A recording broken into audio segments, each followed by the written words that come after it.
আমরা স্পেনের কাছে হারিনি, আমরা হেরেছি নোংরা রাজনীতির কাছে। এই হার শুধু মাঠের 11 জন খেলোয়াড়ের নয়, এই হার সারা বিশ্বের লুকিয়ে থাকা লক্ষ কোটি আর্জেন্টিনা ভক্তের হৃদয়ের রক্তক্ষরণ। মাঠে নামার আগেই তাদের মনস্তাত্ত্বিকভাবে ভেঙে দেওয়া হয়েছিল। মেসিকে তো খেলোয়াড়দের শান্ত করে বলতে দেখা গেছে, সবকিছু ভুলে যাও, আমাদের কাজ শুধু ফুটবল খেলা।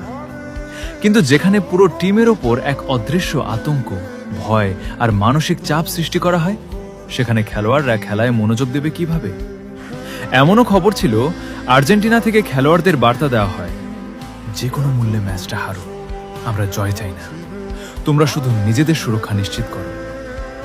এই আতঙ্কের কারণেই দলের মাঝে ঘুরে দাঁড়ানোর সেই চিরচেনা স্পিরিটটা ছিল না। অদ্ভুত কৌশল, কোনো কারণ ছাড়াই দলের অন্যতম সেরা খেলোয়াড়দের আগেই তুলে নেওয়া হলো, বেঞ্চেই রাখা হলো লাউতারোকে। প্রয়োজনীয় সময়ে লাউতারো মার্তিনেসকে মাঠে নামানোই হলো না। হতাশা আর ভুল পাস। ম্যাচ শুরু থেকে শেষ পর্যন্ত পুরো টিমকে হতাশ আর বিভ্রান্ত মনে হয়েছে।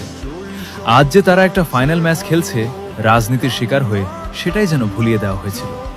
তবু একজন একা লড়াই চালিয়ে গিয়েছেন, এমিলিয়ানো মার্টিনেজ।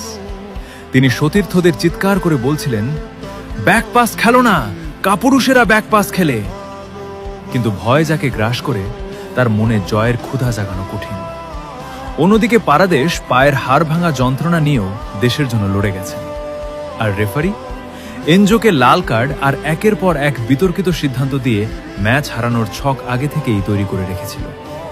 বড় মেসি, মার্টিনেজ বা পারাদেশদের মতো যোদ্ধারা যখন রাজনীতির শিকার হয়ে মাঠে অসহায় বোধ করেন, তখন জয় পরাজয়ের চেয়েও বড় আঘাত পায় ফুটবল প্রেমীদের।